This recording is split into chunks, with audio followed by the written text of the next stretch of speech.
I apologize for this. I forgot to do. Oh, not wrong one. There we go. I apologize. Um, I'm here by myself, and when I'm here by myself, you gotta sometimes I forget. Anyway, there's a lot to discuss today, and so I was trying to figure out, without making this into a 20-minute video, what we should talk about. And so the governor signed a budget the other day, and it's hard to complain about the budget other than it's a bunch of, I don't know, assumptions. A lot of them rosy assumptions. But the economy and the budget is in such a state that it's hard to build a budget on anything but assumptions at this point, rosy or otherwise. And so while I would love to go through line by line and say we shouldn't spend money here and we should spend more over there, it's hard to know how much of this money is real. And so the real question is, how do we get ourselves into a spot where our budget is so complex and so dependent on future revenue that it's unstable? And the answer to that is we've created a political system that's based upon the wants and needs of activists. We haven't done this on purpose. It's not a conscious choice. But the systems we use to create politicians, for politicians to build their careers, kind of creates this base of power from activists. And everybody does it, even myself and my own party. This is part of a booklet that you would get if you go to your political party, whichever one it is, doesn't matter. Greens, blues, reds, yellows, doesn't matter what your political affiliation is. You can go to YouTube and you will get videos that give you essentially the same bit of information. Now, in these things, there's a lot of good information. You want to check with your local officials to see what the ballot qualifications are. You want to make sure you understand the campaign finance regulations. And all that's good. And they give you some information about how to raise money and those kinds of ugly political issues. And that's also true. And so all that's well and good. But part of the thing they do is they tell you, okay, here's what you need to do. Years before you run for office, you join, a neighborhood group. You join an activist group, an interest group. You become a member of the board. You start to build your political career through essentially activist groups and neighborhood associations. But these build accidental power structures, accidental political machinery. And so now, because that's the way the previous people have gotten their political careers started and political careers built, everybody does that. And the problem is we now have a system where almost every politician has come up through these same training. And it's created a perverse almost mindset where the politicians have a need to feed the activists and the average citizen gets left behind. There's a reason 30, 40, 50% of the people don't vote. It's because they don't feel heard. And if you don't feel heard, you don't participate because there's no reason to.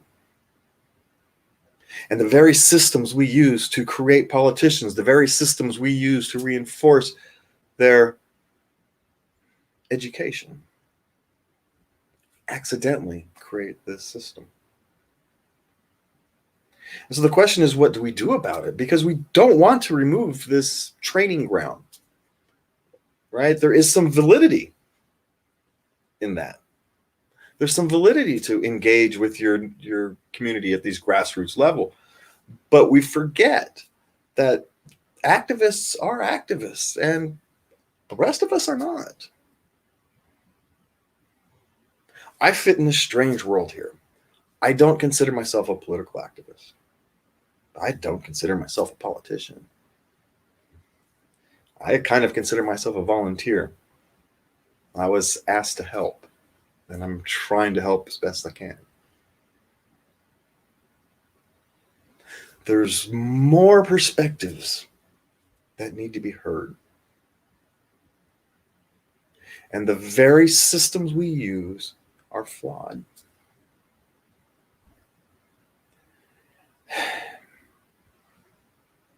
I wish I had better answers.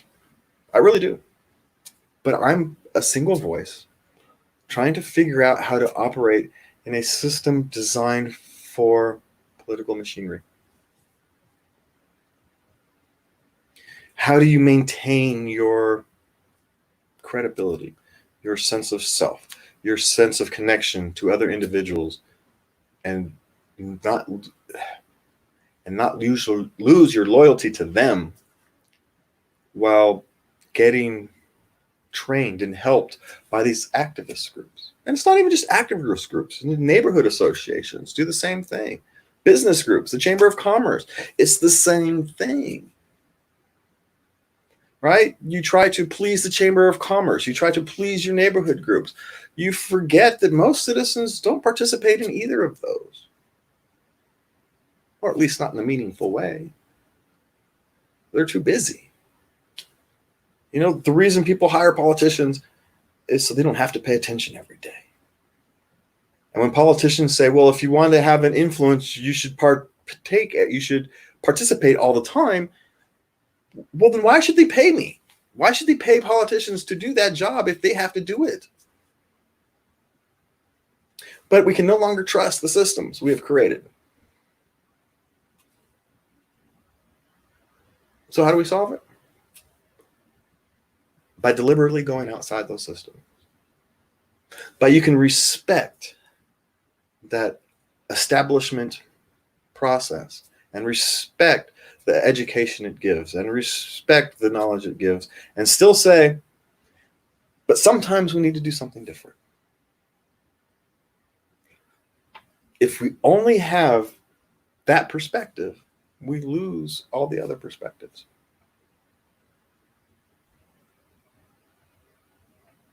And that is why so many people feel unheard. It's because we don't hear them. In fact, we often dismiss them. We pretend they're our enemies. We pretend that people who voice disagreement with a policy are evil, disrespected. They just care about our opponents. They don't really care about people. And all that's because what we've been trained to do as politicians is to feed our activists. Feed the people who pay us, feed the people who show up at your events, feed the people who volunteer for you. And you can understand that, except you're paid to represent everybody, including the people who vote against you. So when you analyze what a politician is doing, I ask you to do this. Will they listen to the people I disagree with? Not will they give them what they want, but will they genuinely listen?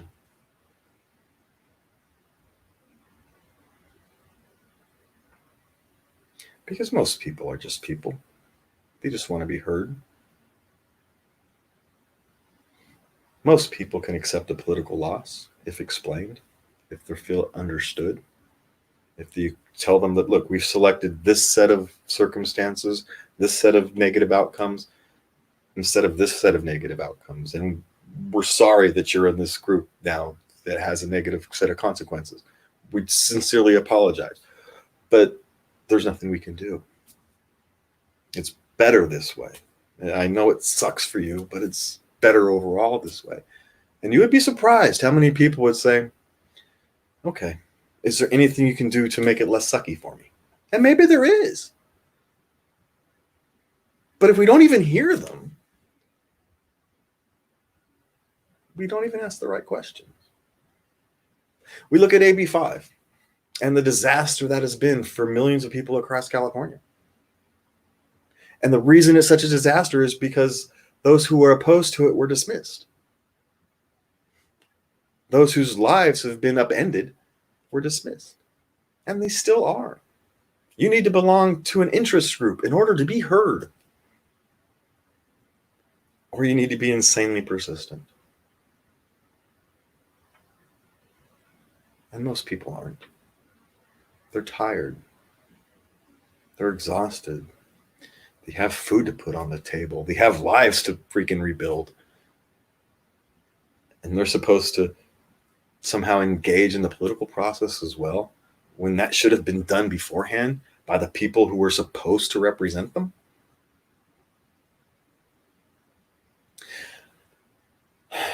This has become a longer rant than I meant. So